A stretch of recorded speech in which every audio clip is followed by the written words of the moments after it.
Hello everyone, this is a quick look at the COBI F-14 from Top Gun, the original movie. This is a 1/48th scale buildable model, and its retail price ranged from $65 to $80 US for 754 pieces.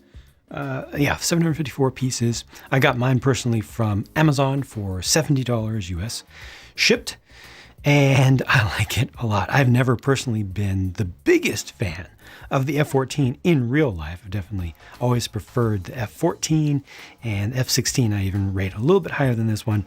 I put the F-A-18 Super Hornet below it, but this COBI model has really captured my attention a lot since I put it together, and I feel like I was kind of sleeping on it. I wish I had gotten this one a little bit earlier. I actually like the look, the appearance of this one more than the most recent COBI F-15, and I rate it close to the F-16 for overall visual impact. Now, as usual, it does come with a stand here, but that stand is very minimal in the upright section of it. As a result, because it's made out of plastic, you will get some wobbling. So as I move this thing around, you can see that it wobbles and shakes a little bit. When it's just normally on display, you're not going to see that happening. But I will take this down off of the stand as well to see it a little bit more from the top and a little bit more stable. It does have a full set of gear, which of course you can remove if you want to put it more into a faster flight. So not on approach. This basically looks like it's on approach right now. This comes with Phoenix missiles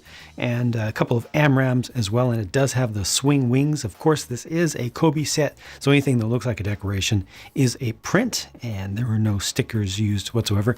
Let me go ahead and get this thing down on the ground. Yeah, the shaping is great. It does heavily rely on very specialized pieces for all around the cockpit, including the canopy. The canopy shape is good. Could use some stickers for the borders between the pieces of glass in there, I think, just to make that a little bit more distinct. But all printing along the side, the shaping here is really, really good. It also uses specialized wing support pieces. So the undersides of the wings, or the core of each wing, is its own special thing, which includes also the tips, which are printed here. All these are pieces that you add on the top, and those are just standardized pieces. But the core of it, they went ahead and invested in the molds. This is something that COBI just regularly does when they feel like they need to. When they feel like they need to invest to make a special part for a specific vehicle or craft, they are willing to do it. And I really like the end result, but it does take away a little bit from the pureness of that brick-based building experience. The vertical stabs back here are also specialized pieces printed on both sides, but they allow the use of this specialized piece, and that's very common for COBI, but it allows them to be very, very thin. Compare that to the horizontal stabilators back here. These are fully moving surfaces. Now these are built up with just regular pieces. Okay, we need to do this. We need to do this. Been waiting too long. Need to do that. Yeah, look at that. Look at that. It's good. It's smooth. It's an very interesting build for the inside of there. It's a little bit unexpected how it goes together, but it works well. It does not use hinge pieces. It's actually rotating on some stud pieces. You can move the control surfaces on the main wing there, but yeah, I like this. This is looking quite nice to me for what it is. Not too much in the way of gaps. This is all done with genuine building techniques all around the engine inlets and the lurkses there. Leading edge wing root extension.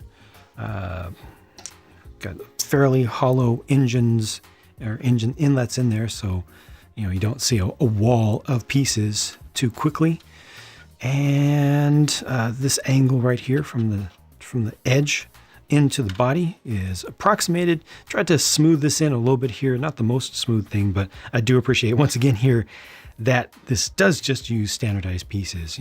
They used plenty of specialized pieces here. Again, for the core of the wings, you can see those large pieces here. That's all one piece in the middle there, but then you had regular pieces on the outside. Specialized parts for all of the missiles.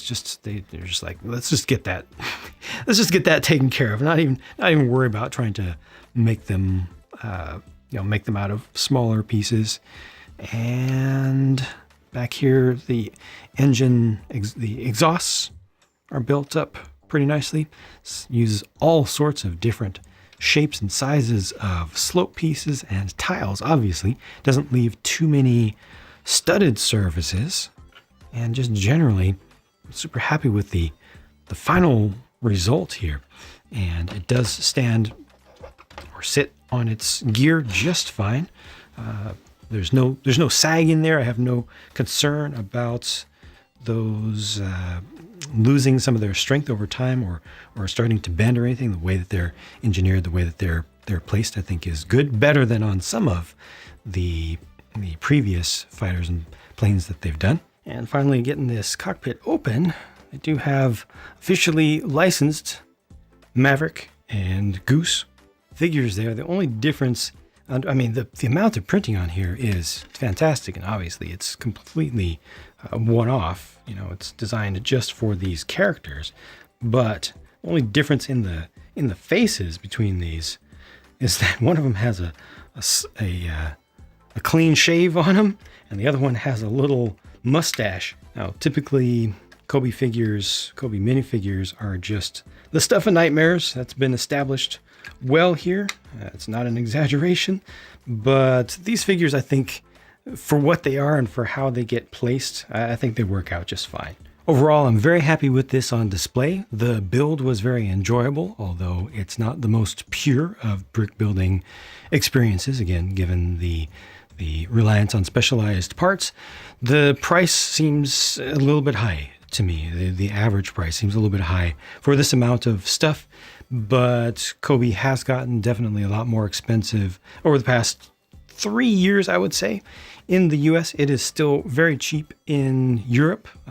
So obviously a lot of the increase in price, part of it's due to supply and demand, I'm sure, but also a lot of it has to do with the dramatic increase in shipping costs, and they do not do any production over here in North America. But this is a lot cheaper than many other options that are out there that use Lego pieces for custom designs and stuff, and the quality here is very good. And I'm super happy to have it and to be keeping it long-term on display just for myself. So thank you for watching. Hope that you enjoyed this look at the thing, and I'll talk to you again soon.